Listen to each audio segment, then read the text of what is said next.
Hello friends, अगर आप अभी वीडियोस स्क्रॉल कर रहे थे, अभी अभी आपने जस्ट यूट्यूब खोला ही है और ये वीडियो आपके सामने आ गया है ना, तो ये जो रीडिंग है ना, ये आप ही के लिए है। ठीक है। और इस रीडिंग में हम ये देखने वाले हैं कि आपकी लाइफ में कौन लौट के आने वाला है, आपके एक्स आने वाले हैं कि नेक्स्ट आने वाले हैं। तो आज की रीडिंग का जो टॉपिक है वो है एक्स और नेक्स्ट। तो आपको पूरी रीडिंग देखनी है क्लैरिटी के लिए, ताकि आपको पूरी तरह से क्लैरिटी मिले कि अब आगे आपको अपनी रिलेशनशिप में क्या करना है, आपको किसी का वेट करना है या मूव ऑन कर जाना है। इसकी क्लैरिटी भी आपको मिलने वाली है। तो पूरी पूरी रीडिंग आप देखिएगा। चलिए हम कार्ड्स निकालते हैं कि क्या कार्ड्स निकल के आते हैं, और मैं साइंस एंड एलिमेंट्स भी बताऊंगी। तो आप बने रहिए वीडियो पर और वीडियो ज़रूर देखिए पूरा।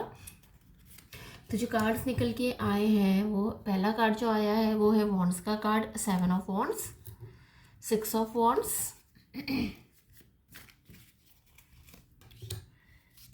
एस ऑफ वॉन्ड्स का जो कार्ड है वो मतलब रिवर्स में आया है। एक फैमिली का कार्ड आया है, 10 of cups, night of cups. Wands के कार्ड ज़्यादा आ रहे हैं आज, 3 of wands, queen of cups, S of swords. आज मैं थोड़ी कार्ड्स और निकालने वाली हूँ ताकि एक क्लियर रीडिंग में आपके सामने करूँ, आपको क्लैरिटी मिल सके, इसलिए मैं आप आज कार्ड्स थोड़ा ज़्यादा निकाल रही हूँ। हम 4 कार्ड और निकालेंगे। नाइट ऑफ वॉन्ड्स,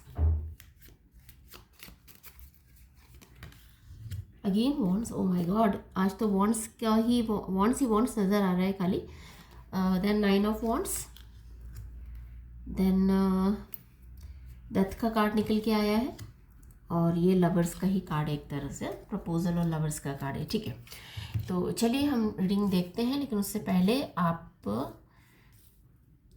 अपने पर्सन का नाम ले लीजिए 3 टाइम्स, और अपने इष्ट देवता को याद करना चाह रहे हैं तो आप उनको याद कर लीजिए, ताकि आपको रीडिंग में क्लैरिटी मिल सके। ठीक है, देखिए अब यहाँ जैसे मैं बता रही हूँ आपको कि ज़्यादातर जो कार्ड्स हैं ना वो वॉन्ड्स के आए हैं। इसमें कप्स के कार्ड भी हैं, वॉन्ड्स और कप्स के ही ज़्यादा कार्ड आज निकल के आए हैं। तो अगर वॉन्ड्स के कार्ड है तो मतलब फायर एलिमेंट ज़्यादा है आज, कप्स है तो मतलब वाटर एलिमेंट ज़्यादा है। तो अगर फायर एलिमेंट्स की बात करें तो जो साइंस है वो है एरीज, लियो, सजिटेरियस। ठीक है, कप्स की अगर अपन बात करते हैं तो कप्स के लिए जो आज निकल के आए हैं वो कैंसर, स्कॉर्पियो, पाइसेस। मतलब जो साइंस है, ज़ोडिएक्स है, एरीज, लियो, सजिटेरियस, कैंसर, स्कॉर्पियो और पाइसेस, इनके लिए ये रीडिंग होने वाली है आज। ठीक है, उसके अलावा भी अगर आपको ऐसा लग रहा है आपके सामने अचानक से ये रीडिंग आई है और आपका इंट्यूशन कह रहा है कि ये रीडिंग आपके लिए ही, तो आपको ज़रूर देखनी है। ठीक है, ज़ोडिएक वगैरह तो ये रहता है कि जो कार्ड्स निकल के आए उसके अकॉर्डिंग मैं बता रही हूँ, लेकिन ये आपके लिए पर्सनल रीडिंग बन सकती है। कोई आया है, वेट करेगा। चलिए रीडिंग कंटिन्यू करते हैं। रियली सॉरी, कोई डोरबेल किसी ने डोरबेल बजाई थी तो मुझे लगा कोई आ गया था, तो मुझे थोड़ा सा रोकना पड़ा अपनी रीडिंग को। चलिए फिर से कंटिन्यू करते हैं। तो हमारा जो टॉपिक था एक्स और नेक्स्ट, तो देखिए आज जो कार्ड्स निकल के आए हैं इसमें एक डेथ का कार्ड आया है, लवर्स का कार्ड भी है। ठीक है, लेकिन जो बाकी के कार्ड्स हैं, और ये कार्ड्स को मैं देख के अभी तो फ़िलहाल अभी आपको लास्ट में बताऊंगी कि एक्स आएंगे कि नेक्स्ट आएंगे। पहले हम देख लेते हैं कि आपके जो एक्स हैं उनकी एनर्जी अभी क्या है। आपके जो एक्स है ना वो डिफेंसिव मोड में है। मतलब ऐसा नहीं है कि वो आपसे प्यार नहीं करते हैं, ऐसा नहीं है कि वो आपको भूल चुके हैं, हील कर चुके हैं, आगे बढ़ चुके हैं। वो ऐसा कुछ भी अभी तक नहीं कर पाए हैं, आपकी ही यादों में हैं अभी भी, आप ही को वो देखते हुए नज़र आ रहे हैं। लेकिन उनकी प्रॉब्लम ये है कि उनको ईगो बहुत है। ठीक है, ईगो की वजह से वो आगे तो नहीं बढ़ पा रहे हैं, कोशिश पूरी कर रहे हैं, बहुत ज़्यादा कॉन्फ्लिक्टेड हैं कई चीज़ों में। ठीक है, आगे बढ़ने की कितनी बार कोशिश करते हैं कि आपको कॉल करें, आपको मैसेज करें, लेकिन उनका ईगो उनको अलाउ नहीं कर रहा है। और उसके अलावा मतलब सोचते बहुत हैं, मतलब उनके एक्शंस तो नहीं रहते हैं, बट सोच में ही वो मतलब बहुत ही सोचते रहते हैं, ड्रीम करते रहते हैं, डे ड्रीमिंग करते हैं, और एक्शंस के नाम पर निल हो जाते हैं, एक्शंस कुछ भी नहीं लेते हैं। और समय समय पर ऐसा भी होता है कि वो दूसरे ऑप्शंस भी देख लेते हैं और उनको भी डेट करने लग जाते हैं, उनसे भी बात करते हैं। फिर थोड़ा टाइम उनसे डेट करने के बाद, उनसे बात करने के बाद अगेन उनका वहाँ से मन उठ जाता है और वो फिर वापस आपके बारे में सोचने लग जाते हैं। तो इस तरह की एनर्जी आपके जो एक्स है ना उनकी निकल कर आई है। ठीक है, अब मैं अगर बात करूं तो कि आपके आगे फिर मतलब होगा क्या अगर आपके जो एक्स हैं, अगर वो आपके बारे में ऐसा सोच रहे हैं, कभी सोचते हैं कभी नहीं सोचते हैं, ऑन ऑफ अपने दिमाग में ही कर रहे हैं आपको लेकर, तो अब वो आगे करने क्या वाले हैं, उनका इरादा क्या है आपको लेकर, ठीक है। तो मैं यही कहूँगी कि मुझे नहीं लगता कि वो इस साल तो मतलब जो मैंने आपको साइंस बताया था ना बेसिकली उनके लिए, तो मुझे नहीं लगता कि आपके जो एक्स हैं इस साल इस उधेड़ बुन से बाहर निकल पाएंगे, ठीक है। वो जगलिंग ही करते रहेंगे। वो जगलिंग इसलिए करते रहेंगे क्योंकि उनको कोई क्लैरिटी नहीं है कि उनको करना क्या है, उनकी लाइफ में क्या करना।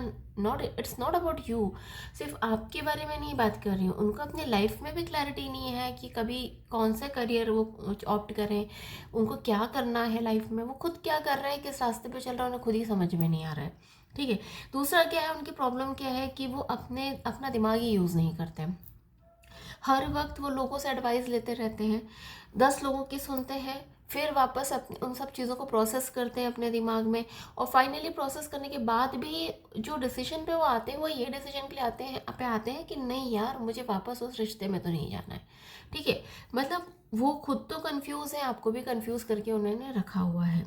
तो उनका ऐसा कोई चांसेस अभी इस साल तो नहीं बन रहा है कि वो लौट के आएंगे, बट हाँ, अगर आप उनका वेट करना चाहते हो तो इट्स अप टू यू, वो उन आपकी ही चॉइस है, ठीक है। अब जो दूसरे कार्ड्स जो निकल के आए हैं, ठीक है, जैसे कि ये 9 ऑफ कप्स है ना, एक ये किंग ऑफ सॉर्ड्स का कार्ड है, डेथ का कार्ड है, ये वाला कार्ड है, ये बता रहे हैं कि कोई न्यू पर्सन की एंट्री तो होने वाली है आपकी लाइफ में।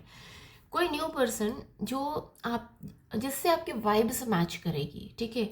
वो आपको पूरी तरह से समझेगा और आपको अंडरस्टैंड करने के बाद वो आपको ग्रांटेड तो नहीं लेगा, ये दिख रहा है मुझे। तो वो आपको समझेगा, आप उसको समझेंगे, बट ये हो सकता है कि आप कम समझे, वो आपको ज़्यादा समझे, है ना। क्योंकि वो जो नेक्स्ट पर्सन है, जो भी आपकी मतलब लाइफ में एंट्री लेने वाला है, और हो सकता है कि वो एंट्री अभी ये जो वैलेंटाइन वीक चल रहा है ना, इसी में ले ले आपकी लाइफ में एंट्री।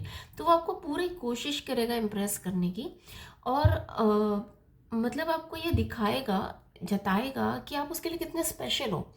तो हो उससे क्या होगा कि जो आपका जो माइंड है ना, फिर आपको कंपेयर करने लगेगा, आपका माइंड कंपेयर करेगा एक्स और उस जो पर्सन है उसको, और फाइनली आप भी मतलब उसके साथ उसकी जो भावनाएं हैं, उसकी फीलिंग्स है, उसको समझने लगोगे और उसमें बहने लगोगे। तो जितना मुझे लग रहा है ना, आप इंतज़ार नहीं करोगे, आप मतलब जो ऑप्शन आपको मिल रहा है, ऑप्शन नहीं कह सकती मैं इसको, जो एक न्यू पर्सन आपकी लाइफ में जो एंटर कर रहा है ना, आप उसी को चूज़ करते हुए नज़र आ रहे हो। उसका रीज़न ये है कि आपने अपने पर्सन को बहुत टॉक्सिक होते हुए देखा है, आपने उनको कभी अंडरस्टैंडिंग नहीं देखा।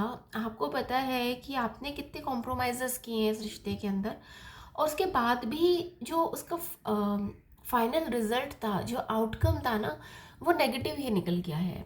तो आपको ऐसा लग रहा है कि मुझे आई थिंक बेटर मेरे लिए यही होगा कि मैं अब वहाँ उसमें मतलब उस पुराने रिश्ते में और इन्वेस्ट ना करूँ, या उस पुराने रिश्ते के बारे में सोचूं भी नहीं कि वो लौट के आएगा या मेरे साथ कुछ अच्छा करेगा, पॉजिटिव करेगा, कमिटमेंट देगा।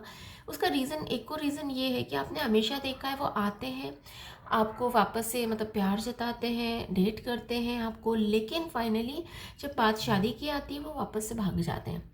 तो ये ऑन ऑफ की सिचुएशन से अब आप भी परेशान हो चुके हो।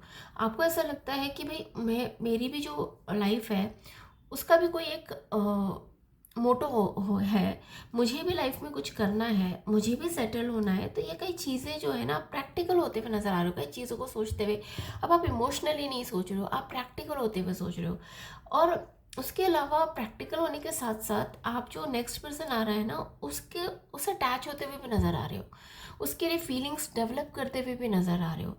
तो अगर मैं फाइनल आउटकम की बात करूँ आज की रीडिंग की ना, तो फाइनल यही बता रहा है कि आप फाइनली अपने एक्स को छोड़ते हुए नज़र आ रहे हैं और मूव ऑन करते हुए नज़र आ रहे हैं, और जो नेक्स्ट पर्सन आ रहा है, जो न्यू पर्सन आ रहा है ना, उसको चूज़ करते हुए नज़र आ रहे हैं। और ये आपका जो डिसीजन है ना, ये बहुत अच्छा डिसीजन है, मेरा ऐसा मानना है, क्योंकि पुरानी चीज़ों में इन्वेस्ट करने का कोई सेंस नहीं होता है। जब आप इतनी बार एक्सपीरियंस आपका बुरा रहा है, आप इतनी बार उसको अपने पर्सन को चांसेस दे चुके हैं, आप देख चुके हैं कि वो आपको क्या प्रोवाइड कर सकते हैं, क्या नहीं प्रोवाइड कर सकते, तो मुझे नहीं लगता कि आपको अब आगे जो अपना जो पास्ट पर्सन है ना उसके बारे में सोचना चाहिए। क्योंकि यहाँ पे कुछ पर्सन तो ऐसे भी नज़र आ रहे हैं जिन्होंने 7 से 8 साल भी इन्वेस्ट करे हुए हैं अपने रिश्ते में, कुछ हैं जिन्होंने 5 से 6 साल इन्वेस्ट करा है अपने पुराने रिश्ते में, लेकिन स्टिल अभी तक वो आगे नहीं बढ़ पाए हैं। बट आगे का जो टाइम है ना, ये जो मंथ है, इसमें आपको एक न्यू पर्सन ज़रूर मिलने वाला है, और आप ज़रूर एक वाइज डिसीजन लेते हुए नज़र आ रहे हैं, और इस डिसीजन में यूनिवर्स भी आपका साथ देने वाला है। तो आपको सब कुछ यूनिवर्स पे छोड़ देना है, आपको बहुत ज़्यादा चिंता नहीं करनी है, क्योंकि कार्ड्स यही बता रहे हैं कि आपका एक फिर से एक लव लाइफ जो है ना वो शुरू होने वाला है। लेकिन ये जो लव लाइफ आपका शुरू होगा वो किसी न्यू पर्सन के साथ होने वाला है अभी, ठीक है। तो आज के लिए इतना ही। होप आपको गाइडेंस मिला होगा, आपको क्लैरिटी मिली होगी, आपको समझ आया होगा कि आपको अब आगे क्या करना है। फिर बाकी जो है कि आपके पास जब नेक्स्ट पर्सन आते हैं या कोई न्यू पर्सन एंटर करता है, बाकी तो तब डिपेंड करता है कि आप उस समय क्या डिसीजन ले पाते हैं, क्या आप मतलब आपका जो माइंड है इंट्यूटिवली आपको क्या बोलता है, आप क्या करते हैं, वो उस समय पे भी डिपेंड करता है। लेकिन हाँ, इस रीडिंग से आपको शायद क्लैरिटी तो मिल गई होगी। अगर आपको लगता है ये रीडिंग आपसे मैच करी है, आपके लिए बेनिफिशियल रही है, तो कमेंट सेक्शन में आई क्लेम दिस एनर्जी या आई क्लेम दिस रीडिंग करके कमेंट ज़रूर करिए। और हो सके मैं आपको रिक्वेस्ट ही कर सकती हूँ कि आप मेरे जो चैनल है उसको सब्सक्राइब ज़रूर करिए, बेल आइकन को भी दबाइए, ताकि कंटिन्यूस आपको मेरी जो रीडिंग है उसका नोटिफिकेशंस मिल सके। That's it for today, thank you.